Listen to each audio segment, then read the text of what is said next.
Well, we made a decision. We are going to sell this food truck.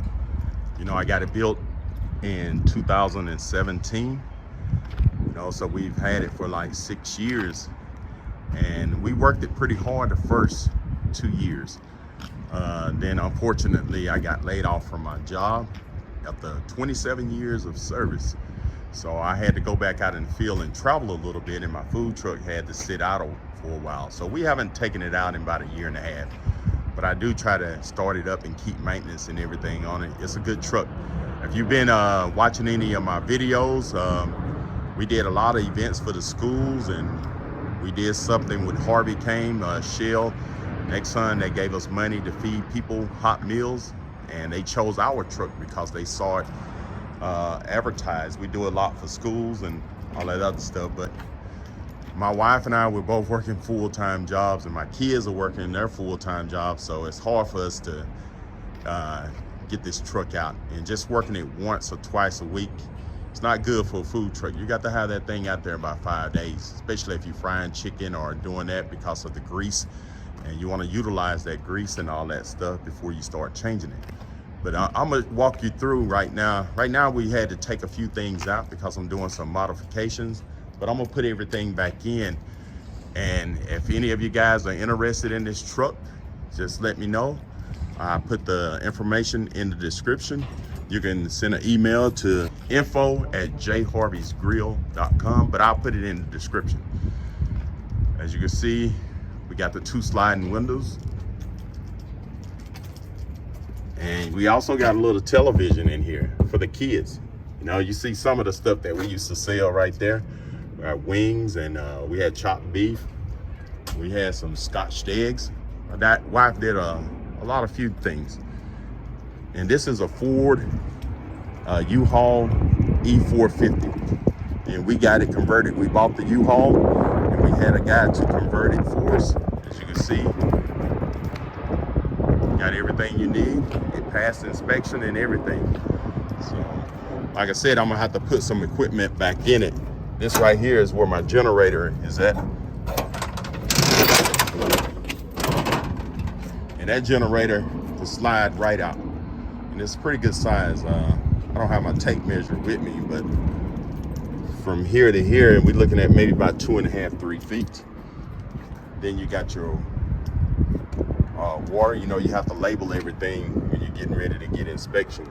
You got your potable and your waste water. So we got the vents right there, and these vents is very important.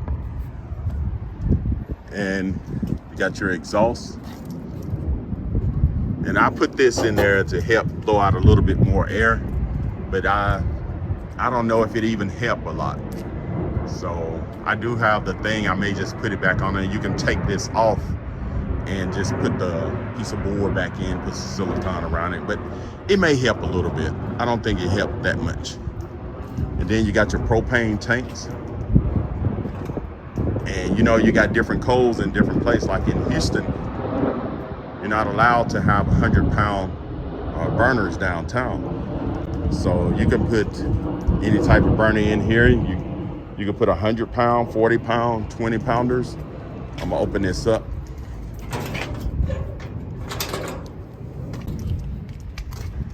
See, I got a little 40-pounder in there, but I got 2 of those.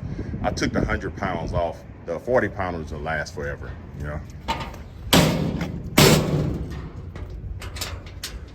And I like the little ramp. You can slide it in and out if you want to, especially if you bring it in equipment. If you got boxes or you got a refrigerator or something that you need to bring in, there you go. And as you can see, I got my refrigerator out, and I got my salad bar.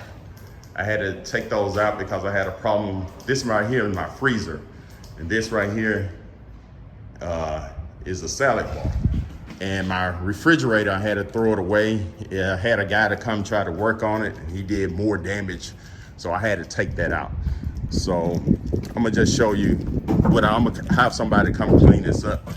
As you can see, everything's out. Right there was where my freezer and my salad bar was right here, the salad bar. And right here, I had 2 other deep fryers, And this right here is a deep fryer. So I had 3 deep fryers. You got the burner and you got a flat right here. You could cook burgers or keep stuff warm.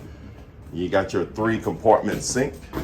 You got 1, 2, 3. You know you're gonna need that 3 compartment sink. So I'm gonna have somebody come in here. I'm gonna take everything out, all this stuff coming out. And the good thing about this, and this over here in this corner was where I had my refrigerator. I'm sorry, my refrigerator.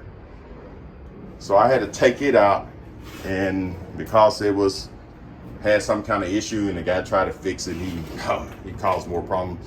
So I'm gonna get a smaller one right here. Now, you don't need a big refrigerator in here. Just get a smaller one just in case you need to take it out and you can just slide it right through. You know, and I was thinking about cutting this out and putting a door right here. I walk on the outside and show you. And put a door right here so you can have an entrance right there. And I'm gonna clean all this up. I know it's look dirty. You got to have GFCIs throughout your whole vehicle inspections. So I had to come back when I got this built, because the guy built it and put the GFCIs. So I had to come and put GFCIs, and they do test it when you go into inspection, you know. And this is a little switch I put up. You can click that to turn the light on the outside. And I got another one. You can, and this, the vent I was telling you about, that vent on the outside, I put that in there so it could vent out. Maybe I can get a little bit more circulation, but I don't think it worked any.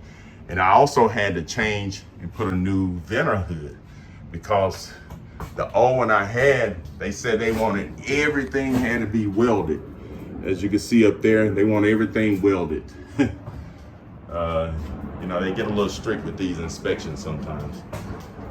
But I'm pretty sure a lot of these people in Houston on side the road, these vehicles aren't being inspected. Some people would rather get a fine than to go through the process of getting it inspected. But this is what I got. So if you're interested in purchasing this, let me know. You can get it as is. If nobody buy it within the next couple of weeks, I'm gonna go ahead and put all the equipment back in, those 2 deep fryers. I'm gonna put the refrigerator and the freezer and the salad bar back in, and I'm gonna have it detailed and clean, and see if somebody wanna buy. I know people want it up and running. People don't wanna do no work. They wanna get in the vehicle and go with it.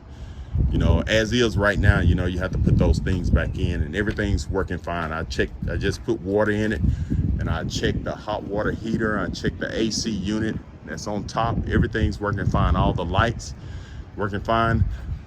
And like I said, I was thinking about maybe right here was putting a little, some kind of door right here where the freezer is at. Just a little small door, maybe cut that. It'll be nice to have a door right here, but you have to do some modifications. And it ain't much to it. You know, you get somebody that's good at that, they can cut a little door out for you. If you're interested in purchasing this food truck, you can give me a call at 832-773-3956 or send me an email at info@jharveysgrill.com. Only serious buyers. I don't want to clog up my email or phone with all these calls that are not serious. But anyway, thanks for watching, and subscribe to my channel, and have a great day.